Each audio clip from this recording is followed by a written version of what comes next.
client to make sure there will be a completion date for their mortgage. Stressful ba siya? Is there any challenge? Oh, definitely there is because every case is different. So there are straightforward ones that can complete in a week's time. There's also a stressful one that can take months to complete. Excited ako, Ma'am Mildred, kasi nabalitaan ko lahat ng produkto namin from Capsule Coffee and Tea. You have tried it for so many years, Yes, I right? do. Bakit MX3? Wherever you go, if you meet Filipino, they always say mangosteen is good for you. Yes. So why not take MX3? It's mangosteen product. And then I just feel, I don't know why, I feel happy if I take MX3. Woman's problem. I always say that, look, I've got MX3 tea here. I can give it to you. There's no specific reason, but I do like MX3. Even if I'm in the Philippines, the first thing I do is go to a shop. Okay, I'm getting MX3. MX3, dito ako bilhin.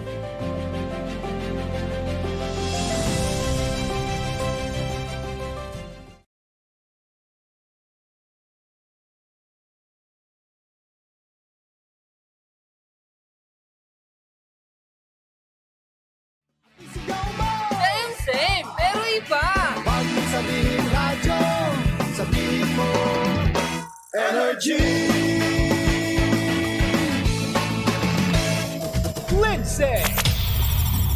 Lindsay. Good morning, Panga. Good morning! Ang pinakamakulit na girlfriend mo sa balat ng radyo. Isang magandang morning sa inyong lahat! Ako pa rin po nag-iisang girlfriend mo sa radio. My name is Lindsay. Makulit, pero may puso. Handang makinig sa mga kwento mo. Alam mo, feeling ko kailangan mo na siyang iwan kasi it doesn't make sense. Ang kwento sa lihim ng liham.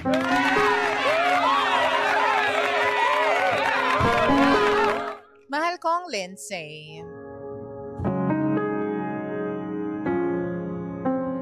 Hello po. Ako nga po pala si Via. 28 years old at badly in need of advice.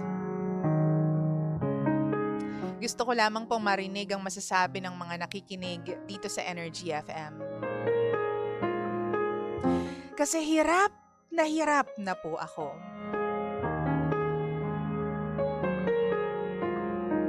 Meron po akong boyfriend, DJ Lindsay. Magto 2 years na po kami. And by the way, kakapanganak ko pa lamang po. 1 linggo pa lang po ang nakakalipas. Pero kahit na ganun, ako lahat ang gumagalaw. Ako yung gumastos sa pagkain after manganak. Ako yung nag-asikaso ng lahat ng papeles pagkatapos ko manganak.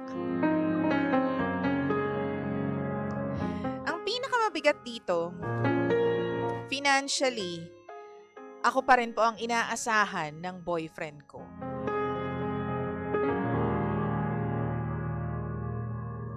Hindi ko naiintindihan kung bakit gipit na gipit siya. Sa akin niya inaasa pati mga pagkain namin na dapat siya ang umaako.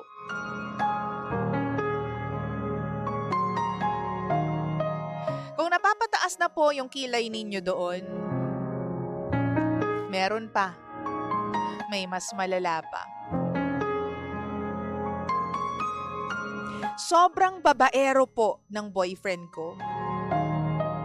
Hindi lang isa, kundi more than 10 na babae po yata ang nahuli ko na. Nahuli ko rin na yung ibang mga kinakasama niya before, meron talagang nangyayari sa kanila. Alam niyo po ba, DJ Lindsay, habang nagle-labor po ako, iniwan niya pa rin ako ng mag-isa para lang makasama yung babae niya. Sa bawat sakit at paghilab na nararamdaman ko nun, wala akong makitang ibang pwede kong kapitan. Kasi yung lalaking bumuntis sa akin, nasa kandungan ng iba. Feeling ko kailangan mo na siyang iwan. Kasi it doesn't DJ Lindsay, ni minsan, hindi siya tumulong sa check-up ko. Hindi man siya bumili ng kahit anong gamit para sa baby namin. Pero pagdating sa mga luho, mga accessories ng motor niya, naglalabas siya ng pera at mamahalin pa yung mga binibili niya.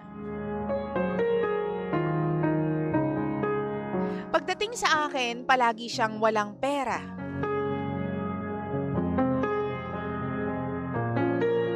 Kahit kakapanganak ko pa lang, wala akong mapala sa kanya. Binabantayan niya man ako, pero kahit nandito siya sa bahay ko, harap-harapan naman po na nakikipagtawagan at nakikipag-chat siya sa ibang babae. Dahil sa sobrang inis ko, hindi ko alam kung dahil ba sa hormones lamang o baka naman dahil alam kong deserve ko ng better. Nakipag-usap ako sa kanya. Ang sabi ko, maghiwalay na lang kaming dalawa at mag-focus na lang kami doon sa bata.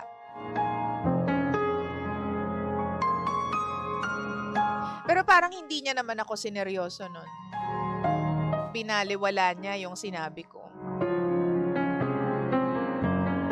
Tuloy pa rin siya sa mga ginagawa niya at umuuwi pa rin sa aming mag-ina.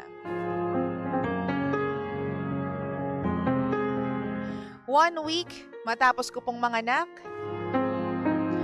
gusto niya agad may mangyari sa amin. Ayoko po talaga. Pero ang sabi niya sa akin, yun daw yung bayad ko sa pagbabantay niya sa akin. DJ Lindsay, hirap na po ako. Minsan natutuyuan na po ako ng luha dahil wala naman akong magawa, kundi ang umiyak. Pilit kong tinatanong yung sarili ko kung saan ako nagkulang dito sa lalaking to. Bakit nagkaganon ang ugali niya? Bakit nagkaganito ang relasyon naming dalawa? Wala rin naman akong maisagot. Kasi alam ko, may kasalanan din ako.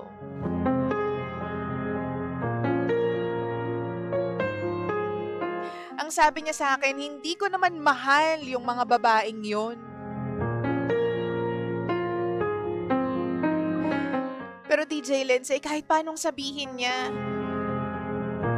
gusto ko nang kumawala. Kasi kahit minsan hindi ko maramdaman na importante ako, never niya akong ginastosan.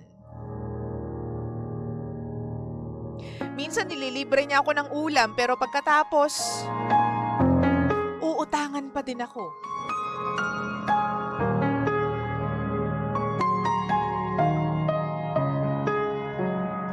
May utang siya sa akin na umabot na ng 30,000.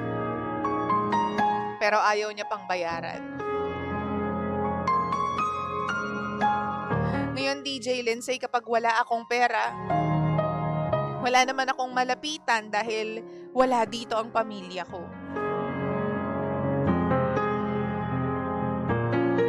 Ano po bang dapat kong gawin? Paano po ba ako makakaalis sa relasyon na ito? Muli, ako si Via.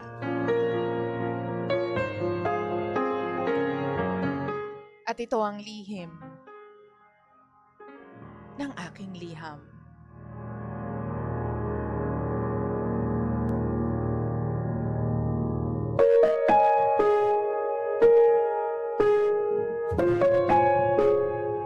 Lihim ng liham.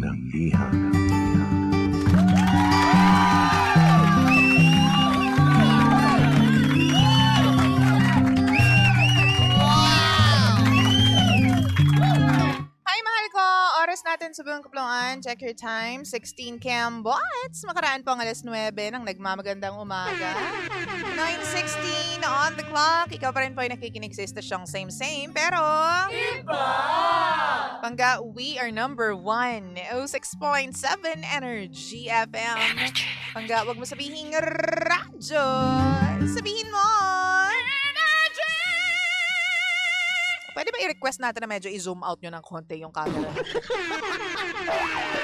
Kung maaari lamang naman, kung hindi naman magiging kabawasan sa talagang zoom in pa, talagang... Talagang nakakaloka talaga tong mga, yung mga nandyan, yung Toby. Yung Toby, oo, yan dyan, oo. Wow! Walang magagawang matino talaga. Nasabi ko, naku, yung mga,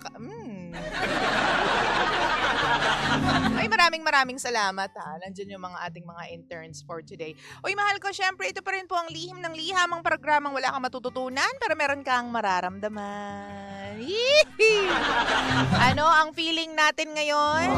Anong masasabi natin ngayon? Anong initial emotions ang naramdaman mo nung narinig mo yung ating kwento for today? Wow! Ay, nako, ate, ganon. Oo, ganon. Ay, nako, ate! Ganyan yung reaction ng mga nakakarinig po sa atin kanina. Si Via na talagang ang dami ng sinakripisyo, ang daming ginawa para sa relasyon, pero talagang egol pa din eh. Oo, ewan ko ba kung bakit may ganyan. Bakit nagsistay ka pa sa ganyang relasyon, be? Wow! Anong meron? Anong anchor mo? Anong pinangahawakan mo? My goodness. Kapag ganyan yung lalaki, parang matik na eh, wala nang tanong-tanong.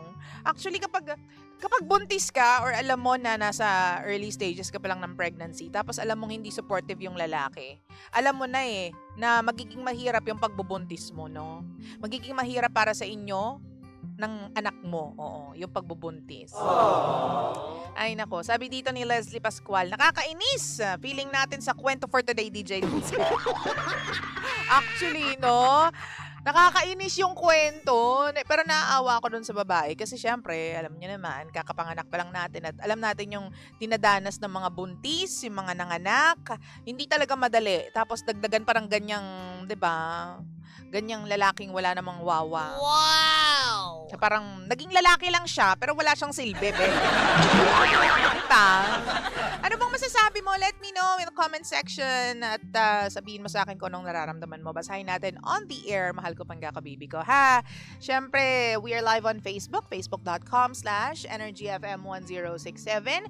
Mahal ko, i-message mo na ako at hanapin niyo po yung live, okay? Habang hindi nakikisama ang buhok ko ngayong araw na ito. Sabi dito ng mga bangga natin, sabi ni Janelle, my God, wala man lang ambag, yung mga ganyang tao, dapat iniiwanan na. Oo nga naman.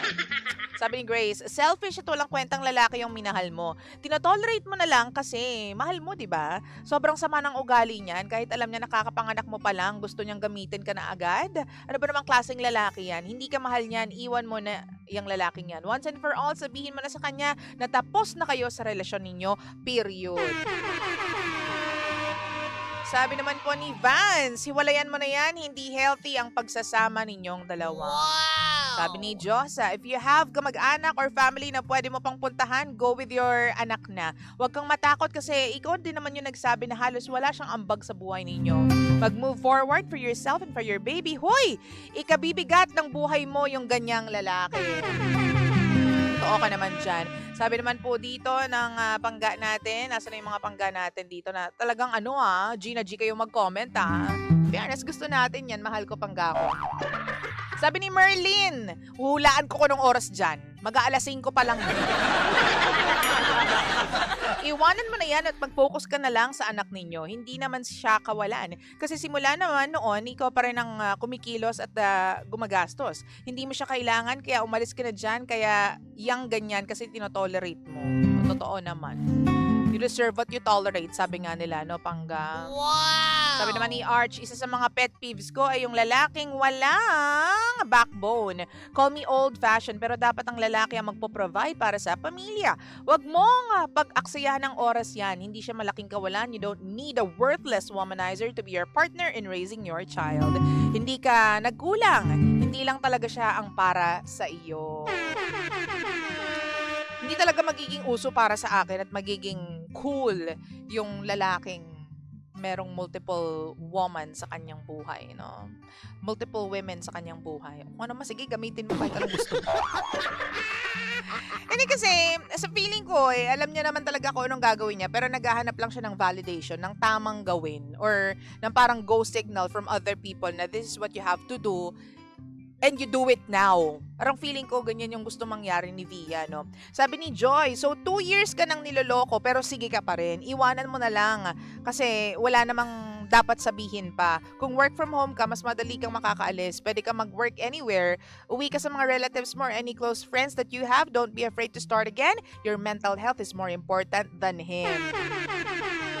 Sabi naman po ni Sofia, daming paraan kapag gusto, madaming dahilan pag ayaw. May barangay, hindi ka pa makakapaglakad papuntang barangay. Gusto mong hiwalayan at ayaw mo nang makasama, pero sino ba naman ang gagawa pa ng paraan kundi ikaw lang naman, di ba? Yun lang ang tanong. Lahat ng means meron ka dahil babae ka. Gamitin mo, kaya kung gusto mo, may paraan dapat. Kung ayaw, maraming dahilan. Di ba? Sabi ni Leonardo, putulan ng armas yan, yung mga ganyang lalaki. Bakit kasi hindi ka din, ay ano to? Ba't kasi nagpa-jaunties ka rin? Dapat di mo pinabeng-bang, te. Sarap kutusan ng lalaking ganyan. Kasi pag nagmamahal, di ba? Wow! Hindi mo na talaga mamamalayan yung mga ginagawa mo kapag nagmamahal ka. Oo. Ay nako, pero alam mo, wala kaming ibang kayang sabihin at pwedeng sabihin sa'yo, girl, no, Via, kung nakikinig ka man, kundi, let go mo na yan. Because, Diyos ko, ano pang gusto mong mangyari sa future mo kung magsistick ka with that kind of guy, di ba? Ewan ko kung bakit sa mga ganyang pagkakataon, yung ang dami-dami ng rason para bumitaw, nakakapit ka pa din. Wow! Ngayon, dapat magdesisyon ka ng better. Kasi this time around, hindi na lang ikaw ang magiging involved. Meron na kayong batang bubuhayin, no? 'Di ba? Meron ng bata na aasa sa mga tamang desisyon ninyong dalawa. Ngayon, kung sa una't umpisa pa lang, yung asawa mong yan, walang tamang desisyon sa life, bakit isasama mo pa siya sa direksyon ninyong dalawa? Sa direksyon ninyong mag-ina. So, alis ka na dyan, be, bago pa mahuli ang lahat. Totoo naman, di ba? King Lester Orteliano, oo. Hindi ko alam kung ano pang dapat namin sabihin sa'yo para humiwalay ka dyan. Kasi, obviously, no? Pagkaanak mo pa lang inuutangan ka na, nakakaloka, tapos hindi ka naman ginagastusan, doon pa lang aalis na ako eh. Pag hindi ako ginagastusan ng lalaki, aalis na ako. Diyos ko, tas ako pa yung bumubuhay sa kanya. Meron na nga akong anak na sarili ko. 'Di ba? Tapos ako pa bubuhay sa kanya. Ay, goodbye. Oo, talagang ganyan yan. Dapat men should provide for women. Lalong-lalo na, hindi lang actually provide eh. Dapat mag-alaga kapag buntis, no? Meron yung mga pangga dyan na nakakapag-alaga ng mga girlfriend nila, mga asawa nila, talagang princess-like yung kanilang treatment kahit hindi buntis. More so kapag buntis, Diyos ko po, alam niyo ba kung ano nangyayari sa babae kapag nabubuntis? Grabe ang hirap ng pinagdadaanan ng mga babae pag nagbubuntis. At lalo nang mahirap pagkatapos mga anak, Diyos ko po, Lord. Kaya kung ako sa'yo, kapag hindi ka inalagaan ng asawa mo o ng boyfriend mo sa mga panahong napakahina mo, physically, emotionally, spiritually, ay, hamon na. Alis na. Alis ka na dyan. Wow! Wala nang rason para mag-stick ka pa dyan, no? Pa-notice naman po, Ate Lindsay, oo nga, King Lester, Ortelano, oo nga, notice nga. Notice nga. So, sabi nga dito, hindi na dapat tanungin yan eh. My God, you should run. Social naman ito. My God, you should run. Alam mo, dapat umalis ka na dyan eh. Wala nang rason para mag-stick ka pa dyan. Hindi ko alam mo yun, kung ano pang dapat namin sabihin sa'yo. Hindi ko alam kung ano pang dapat mangyari sa'yo para ma-realize mo na dapat ka nang umalis dyan. Wow! Ang dami nga namang paraan. Kung gugustuhin mong mag-impake ngayon at alam mo yun, dalhin yung anak mo, magagawa mo yan eh. You just have to make the first step. Do the first step. Diba? Kasi wala na siyang respeto sa'yo. Alam mo, kahit anong gawin niya, wala na siyang pakialam sa'yo kasi kahit ano namang pagloloko niya, tinatanggap mo pa rin siya eh. Diba? Wow! So, kahit anong gawin niyang pagkembot sa life, kahit sino pong makasama niya, kahit ilang beses pa siyang chumorva sa iba, okay lang. Kasi alam niya na kahit anong gawin niyang kalokohan, babalik at babalik siya sa'yo. At dalawang kamay mo naman siyang tatanggapin. Kasi hindi ka naman pumapalag eh. Diba? ka naman ginagawa? Hindi ka naman umaalis. O alam mo yun, puro ka lang salita. Wow! Ay nako. Lorna Catillo, good morning. Lindsay, good morning po. Okay So yun lang. Gawin mo yung kung anong nararapat para sa inyong mag-ina. Unahin mo yung anak mo. Alam mo, deserve ng anak mo ng healthy na nanay, physically, emotionally, spiritually, sa lahat ng aspeto ng buhay. Hindi niya deserve yung nanay na pulutan na lang ng kung anong gawin sa kanya ng tatay niya. Wow! Tira-tirahan ng kung anong gawin sa kanya ng asawa niya, ng tatay niya. No? Deserve ng anak mo na magkaroon po ng matino na pag-iisip na nanay. Hindi deserve ng anak mo yung nanay na, alam mo yun, stressed, wasted, umiiyak paggabi. Kasi nararamdaman ng bata ang emosyon ng nanay, naniniwala ako. Wow! Hindi deserve ng bata yan. Ay, naku, baka mamaya maiyak pa ako dito, kaya wag na please. 9:27 ang nagmamagandang umaga. Sabi ni Arlene, masasabi ko lang po sa iyo, te, nasa ng utak mo at isip, naapakan mo ba? Ikaw na nga yung lahat eh. Ba't nandyan ka pa until now? Iwanan mo na yan. Walang use. Nasa relationship ka pero mag-isa ka lang namang gumagalaw. Diba? Ay nako, mahal ko. Giving you something from K-Cal. This one is called Isang Araw. Mahal ko, pangga ko, baby ko. Siguro, let's start off with choosing yourself. Kahit isang araw lang. Para makagawa ka ng mga tamang desisyon sa buhay mo at para sa buhay ng anak mo. Deserve niya ng healthy family. Ng normal, nagmamahala na pamilya. Nagmamahala na mga magulang. Deserve yun ng anak mo. Kung may babalik